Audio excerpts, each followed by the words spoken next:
In our last topic, we saw that we want to help our physical and spiritual children learn to explain the illustration in Galatians 4 that is giving us the fact that Abraham was told to cast out the bondwoman and her son. In this topic, we will learn what happened at the time that Abraham did cast out the bondwoman and her son. Sarah had told Abraham, "Cast out the bondwoman and her son." Genesis 21:11 through 13 says, "And the matter was very displeasing in Abraham's sight because of his son. But God said to Abraham, 'Do not let it be displeasing in your sight because of the lad and because of your bondwoman. Whatever Sarah has said to you, listen to her voice, for in Isaac your seed shall be called. Yet I will also make a nation of the son of the bondwoman because he is your seed.'" Abraham had raised Ishmael from the time of his youth until the day of the weaning of Isaac, which he had said meant that Ishmael was now about 16 years old. As a result, the request of Sarah was very displeasing to Abraham. The word translated displeasing means to be in distress or terror. It is the word that the father of Samuel used when he spoke to Hannah about her sadness because she had no son. 1 Samuel 1:8 says, "Then Elkanah, her husband, said to her, 'Hannah, why do you weep? Why do you not eat, and why is your heart grieved? Am I not better to you than 10 sons?'" In these verses, we see that Abraham had similar distress as he heard Sarah say, "Cast out your bondwoman and her son." Instead of enjoying the celebration of the fact that Isaac was now a child, Abraham was in great distress at the thought of sending away Ishmael. Hagar and Ishmael were both very special from the viewpoint of Abraham. It was only the Lord who could give him peace at that moment. The Lord taught Abraham in a very important lesson at that point, but also gave Abraham a very special promise. Many years later, God used Paul to explain how husbands are to submit to their wives. Ephesians 5:21 says, "Submitting to one another in the fear of the Lord." Then verses 22 through 24 explain how a wife submits to her husband. This is followed in verses 25 through 33, which explains how a husband submits to his wife. Ephesians 5:25 through 28 says, "Husbands, love your wives, just as Christ also loved the church and gave himself for her, that he might sanctify and cleanse her with the washing of water by the word, that he might present her to himself a glorious church, not having spot or wrinkle or any such thing, but that she should be holy and without blemish. So husbands ought to love their own wives as their own bodies. He who loves his wife loves himself." In these verses, God gave several key ways a husband is to submit to his wife. The husband is to love his wife. The husband is to help his wife grow in spiritual maturity. The husband is to help his wife become holy and without blemish. The husband is to love his wife as he loves his own body. God told Abraham that his seed would be called in Isaac. This promise is explained more fully in Hebrews 11:18, Romans 9:7, and Galatians 3:16. Galatians 3:16 says, "Now to Abraham and his seed were the promises made." He does not say, "and to seeds, as of many, but as of one, and to your seed, who is Christ." This verse fulfills the promise first given to Adam in Genesis 3:15, that a seed would come from him that would bruise the head of Satan. Romans 9:6 through 7 says, "But it is not that the word of God has taken no effect, for they are not all Israel who are of Israel, nor are they all children because they are the seed of Abraham. But in Isaac your seed shall be called." Here we see that all followers of the Lord become the spiritual descendants of Abraham. God also gave Abraham a wonderful promise. God said that he would also make a nation of Ishmael. He would do this because Ishmael was the son of Abraham. That promise gave Abraham peace. Genesis 21:14 through 16 goes on to say, "So Abraham rose early in the morning, and took bread and a skin of water, and putting it on her shoulder, he gave it and the boy to Hagar, and sent her away. Then she departed and wandered in the wilderness of Beersheba. And the water in the skin was used up, and she placed the boy under one of the shrubs. Then she went and sat down across from him at a distance of about a bow shot, for she said to herself, Let me not see the death of the boy. So she sat opposite him and lifted her voice and wept. Here we see that Abraham was submissive to his wife and took action early the next morning. He gave Hagar bread and a skin of water and sent the two away. Hagar did not know where to go, so she wandered in the wilderness of Beersheba.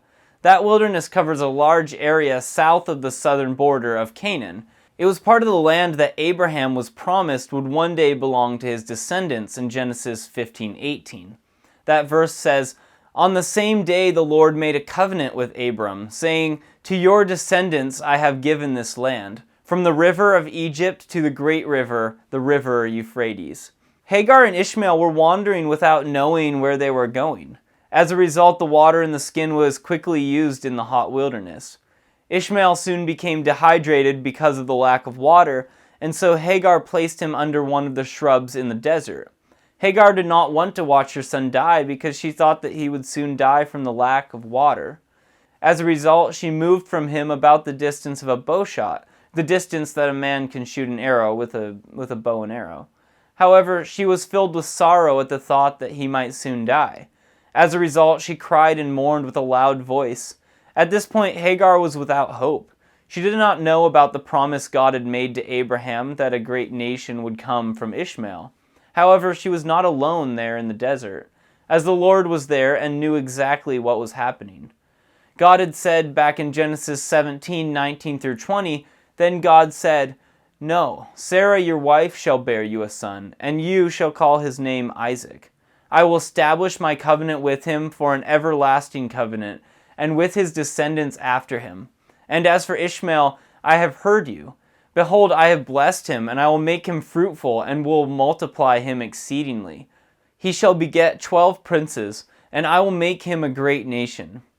In this promise, God had said a great nation would come from Ishmael. We saw earlier in this topic that God renewed this promise in verse 13, which says, "Yet I will also make a nation of the son of the bondwoman, because he is your seed."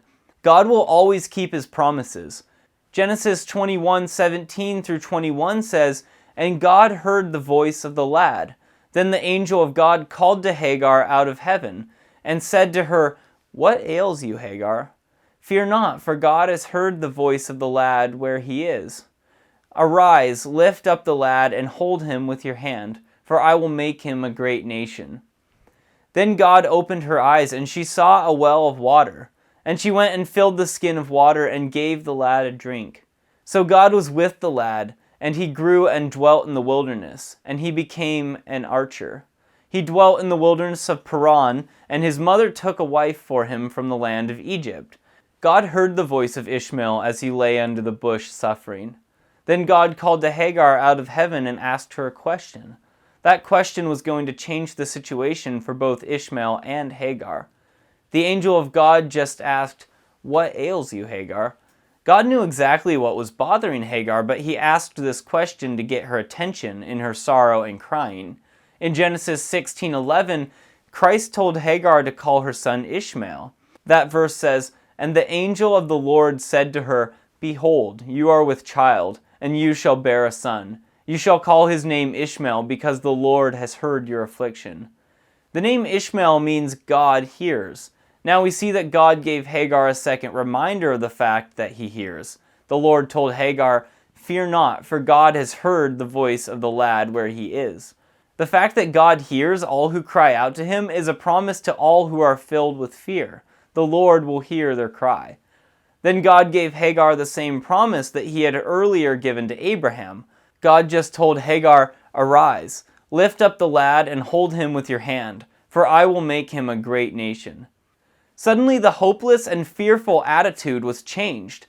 God was speaking to her and telling her that her son was going to be greatly blessed and become a great nation. Usually there is little or nothing to see in the wilderness. However, God opened the eyes of Hagar. Suddenly she saw something that she had not seen at all. We read that she saw a well of water. Water was the need of Ishmael at that moment. God showed Hagar that there was a whole well of water, so close that she could see it clearly when the Lord opened her eyes. As a result, she went to the well, filled the skin with water, and gave Ishmael all of the water that he needed to be fully revived and prepared for what would come in the future. Then we are told that God was with Ishmael just as he was with Hagar. Psalm 68, 4 through 5 says, "Sing to the Lord, sing praises to his name, extol him who rides on the clouds, by his name Yah, and rejoice before him. A father of the fatherless, a defender of widows, is God in his holy habitation." Here we see that God is the father of the fatherless. Since Abraham had obeyed God and sent Hagar and Ishmael away, God became a father to him as he matured and became a man. During this time, he lived in the wilderness of Paran. This is the area in the northeast section of the Sinai Peninsula. Israel camped in this area many days during the time of their travels from Egypt to the land of Canaan, and the 12 spies were sent from this area to spy out the land of Canaan. Later, Hagar took a wife for Ishmael from the land of Egypt. We want to help our physical and spiritual children learn to explain that God has a great concern for those who have no physical father to help them in their growth to maturity. May the Lord richly bless you as you help your children learn to explain this important lesson.